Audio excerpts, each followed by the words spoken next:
Hello, everybody, and welcome to Money Matters. If you like to make money and learn about crypto as well as other investment ideas, then please subscribe to the channel. If you enjoy the content, then hit the like button as well. Let's get started. As always, this channel is focused on your financial freedom. And as a disclaimer, I am not a financial advisor, nor do I give financial or investment advice. If you need such advice, please contact your local accredited investment advisor. Let's take a look at the market. It is, again, very boring. Things are just steadily consolidating with inklings of going up and down in some coins, but no big percentages, no big disparities of any kind. I did notice that earlier in the day or late last night that we did have like a $47,000 wick down in Bitcoin, which we have those all the time, but it popped right back up and we're still meandering about in the low 50,000 range. And I think we'll move around in there and slowly grind our way up over the next couple of weeks, as I've said before. Now, the only bright light in all of this, bright light, is Ethereum. It is performing stellar. It is just an amazing position right now. And I mentioned it before, I think we're going to hit the $3,200 mark next week. And from there, I think that we will continue to rise. There could be a pullback, but I don't think so. I think that we should be able to see Ethereum lead the way, going through higher highs with Bitcoin and the altcoins as well. So more to come on that, but it's very exciting to see Ethereum doing so well. I'm excited. I have Ethereum and I'm very happy every day I look at it. Let's look at the news a little bit. And this is more related to Bitcoin. Again, we have this resistance level right around 56,000, and it doesn't concern me. It is a bit perplexing that we maintain that level. I've tried to look at some different charts and some different analysis from a technical point of view, and look at all the whale purchases and Dune and some different data resources. But for some reason, it just seems like it's plain and simple. It's right in front of you. This is where we are. We're not moving. And if we do, it's going to be, again, back and forth in the lower 50,000s. I think we'll probably start to move out into the upper 50s, hopefully by the end of this week or maybe even over the weekend. But as boring as it is, it's still not going down, which is a good thing. So we have to be happy about that. One thing I wanted to mention is that when you're doing your analysis, if you do charting, or if you start to look at some charts, which we'll be doing some training on that in some upcoming videos, take a look at the Bitcoin chart and apply the MACD charting and the RSI, which is the relative strength index, and you'll see they have curves that go into play with the highs and lows that typically follow the price, but they are a slight leading indicator. So in other words, you can say when an RSI is on a trend, it's not necessarily like a price. It's a bit more predictable. So if you're seeing the RSI drop below the bottom line or 10%, however you have your numbers set, you know that we're in a bottom. And if you see an upturn, you can pretty much predict that it's going up. Well, to validate that, you want to look at MACD to see if MACD is coming out of the slump and going up to see. And if you look at those two indicators on the Bitcoin price chart, they are both heading up. So that's why I'm thinking that we should be coming out of this kind of sideways movement and moving to the upside over the next week and a half or so, just because of those two indicators. So when we get past the 62,000, I think that we're going to be set free. That's just what we're looking for right now. And those two indicators do tell that we are heading that way. So we'll just have to wait and see. In other news, and there's a couple of interesting stories here. Wealthfront, which is an online bank, has started to move towards some additional crypto type services that they offer to their customers. And the reason why I bring this up is because this is going to be a trend. I'm not saying you're going to see this at Wells Fargo, which is kind of like the FUD bank of all, but you'll see a lot of other banks start to embrace different things that customers are demanding or wanting or looking for. And they'll be a bit more open-minded, knowing that full well that DeFi is coming, and the landscape for banking as an industry is going to change drastically. And those that do not change will perish very, very quickly, because once people start pulling money out and moving it someplace else, they're pretty much done for. So I think that you're going to see a lot of mainstream offerings for different types of products that are going to be coming out of the banking system that help people with their crypto assets and gateways and things like that. Certainly when ETFs are available, just about every bank that can offer them will offer them. Investment company, I should say. Who knows? You might find Bitcoin CDs or something like that. That's an interesting one. That could be something pretty cool. For those of you who are not familiar, MetaMask is one of the biggest, if not the biggest, Ethereum type based crypto wallet. That's a browser based wallet. I use it all the time, and it's pretty cool. I like the way the fox kind of looks around when you're moving your mouse, but it's very fast. It's pretty easy to use. And the interesting point here is that the user base in 1 month, it went from 1 million users to over 5 million. And I kind of did some research, and I know that there was a big movement towards NTFs, which have a lot to do with Ethereum, and people moving money around via MetaMask. So I think that has something to do with it. But I think the overall performance of Ethereum and the projects that are built on top of Ethereum are helping to drive that. In addition, I think that the new release where the gas fees have dropped off have really opened up the ability for people to actually, do more transactions without being totally burnt on the gas fees that were associated with that. So it's kind of good news. I know that there's a few competitors out there, but I really do like MetaMask. I think it works great. And for those of you who don't know about it, look into it. And if you need a crypto wallet on your browser, I would highly recommend it. I would not recommend keeping all your crypto in MetaMask. I would use it for utility purposes only. I would not store your crypto on MetaMask ever. I would not do that. And I wanted to clarify this point too, because I did a little bit of research on this whole Tesla selling their Bitcoin thing. And in all actuality, it ended up being about 10%. The company sold about 10% of their Bitcoin. And it was released that they did this as kind of like a liquidity test. And I think what they're doing is they're kind of testing out, if this is true, they're kind of testing out different ways of using that money that's in Bitcoin for different types of business purposes when they need it. So if they need liquidity for something very quickly, they can pull it out. I don't know why they're not borrowing against it, but anyway, that's the story that came out. Elon Musk also clarified that he did not sell any of his personal holdings in Bitcoin, that he's still a long-term hodler, and that's the end of that. On a final note with this news, this doesn't surprise me in the least bit, by the way. U.S. Securities and Exchange Commission on Wednesday delayed its decision on approving the VanEck Bitcoin ETF until June, as regulators' new chief begins to review high-profile asset applications. So basically, he's learning about crypto, or she. I don't know who that is, to be honest with you, but it is it's indicative of the government.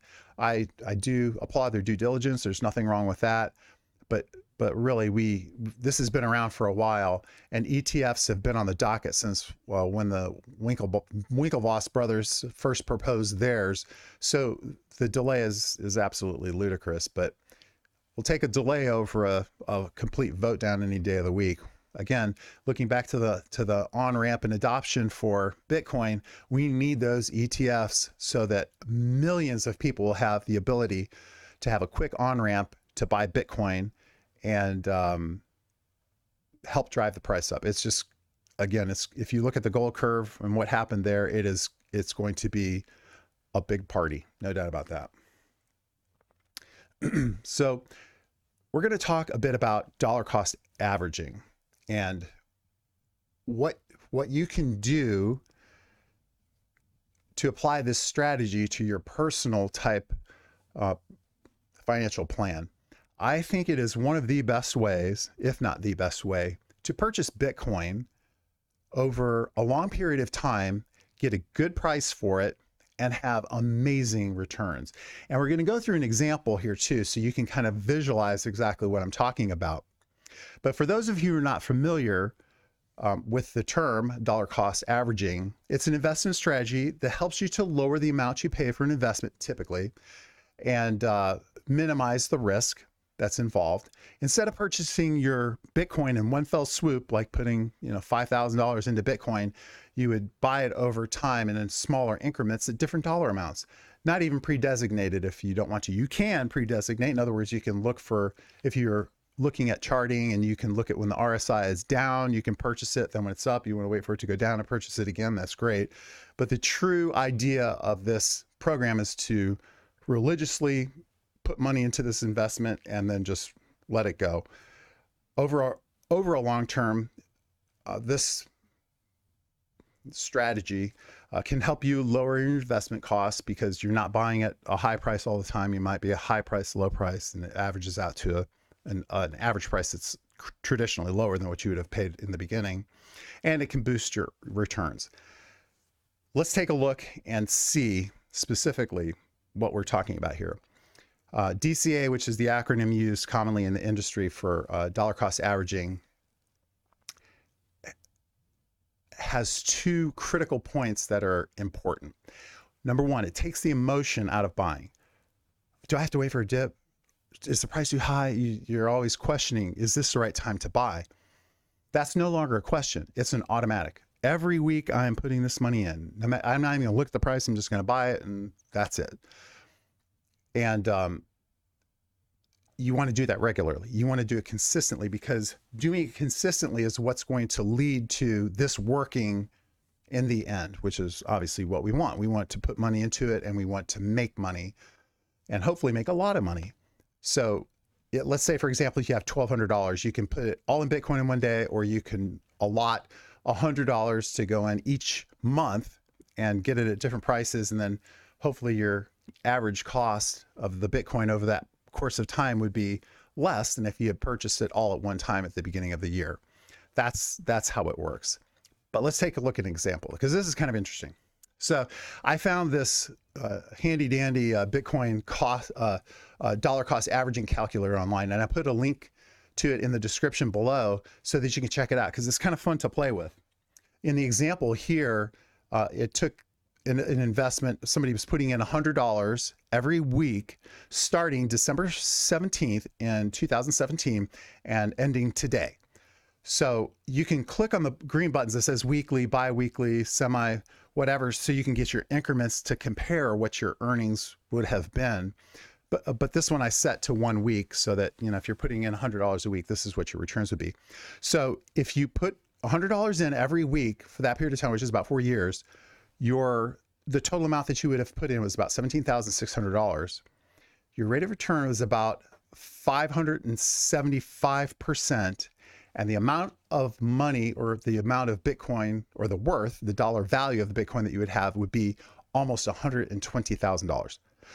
So imagine that. You put in $17,600 and you have $119,000 in Bitcoin. That's over 2 Bitcoin in your Bitcoin account in 4 years just from putting $100 into Bitcoin every week. That, my friends, is very powerful. That is what this strategy is all about. Even if it's not your sole strategy, you should have an augmented strategy that follows this, whether it's $10, $25, $500, whatever you want to put into it. Just be consistent and then look at what your money does. It's truly amazing. Try it, you might like it. So here's what I'm going to do. I haven't done this before, so I am going to, starting this week, I'm going to start to put in $100 per week into Bitcoin. And I'm going to do that for the next 4 years. And then on this day in 4 years, I'm going to review in a video what the outcome of that was.